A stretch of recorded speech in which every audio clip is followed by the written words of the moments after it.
The expedition would have 13,000 kilometres of flying, 3,500 k's worth of driving, and we'd have to run over 150 kilometres on trails up and down mountains. So not only was this going to be a real physical test of the team, but a test of our mental fitness too, because the logistics were planned down to the nth degree, and there was very little margin for error.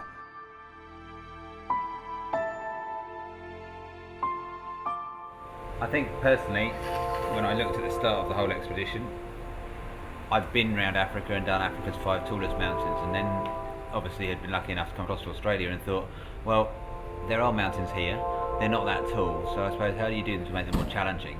Because lots of people go up them, some of them are in the middle of nowhere. How do you do it to make it more challenging? And the only way I could think of is to try and do it as quickly as possible and make it a logistical nightmare as well as a physical one for some people. We're here at a big house on the hill. We're going to meet the Assistant Minister for Tourism, Don Farrell, who apparently is a lovely guy, and he's going to launch our expedition, the Aussie A expedition. It's an ambitious program.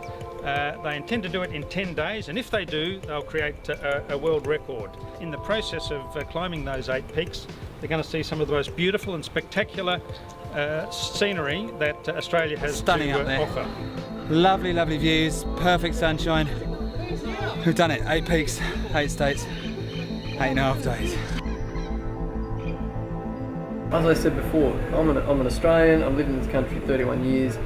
I've got a new appreciation for what Australia offers, not only from a tourism perspective, but from a cultural perspective, as you just mentioned. How vastly wide this country is and what it offers. I was on the phone with my brother before, and I was saying to him, mate, stop, don't go overseas. No, seriously, while you're young, while you can get out and about and explore it, go and create something in our own backyard and explore it, because it seriously has opened my eyes to parts of the country that I didn't know existed. For me, one of the biggest challenges always was going to be, and was, the different terrain that we were going to have to face and deal with throughout the expedition, because we literally went from that through the Alpine region and then over to Tassie. It was cold again. It wasn't quite as cold as we expected, but it was at the top of Ossa, and then it was freezing and we were hypothermic. Straight to the red centre, where it just couldn't have been hotter, and it couldn't have been more dry and dusty. Gaiters on, spinifex grass punching us left, right and centre.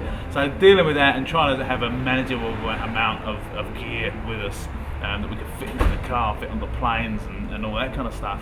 That was part of the challenge, and that's part of what made the challenge so good, because of the diversity of this country. For me, is what this is a continent-sized country, and that's what I love about it. To finish something that we had all planned, like we did it. There was no one telling us what to do. We had to organise it ourselves. We had to work on it ourselves, and you didn't need a finish shoot. You didn't need any of that hoo-ha. Just to get down off that mountain and just look at each other and go, we just nailed this. Mm-hmm. This is our doing. It's a little bit of drive and determination to forge something quite new, and as we're calling it, the record. And as we've spoken about, we hope someone goes out there and tries to take it on. And challenges Absolutely. it. We really lay down want the that. gauntlet. Yeah, we really want that. There's our record: 8 days and 14 hours. Correct. Break it. Go and get it. We'll follow that all the way, and then we'll get it back. We have officially reached the summit of the highest peak in Queensland, Barble Fair, at 1,633 metres above sea level. The Aussie 8 expedition has reached the final peak. Number 8 is complete.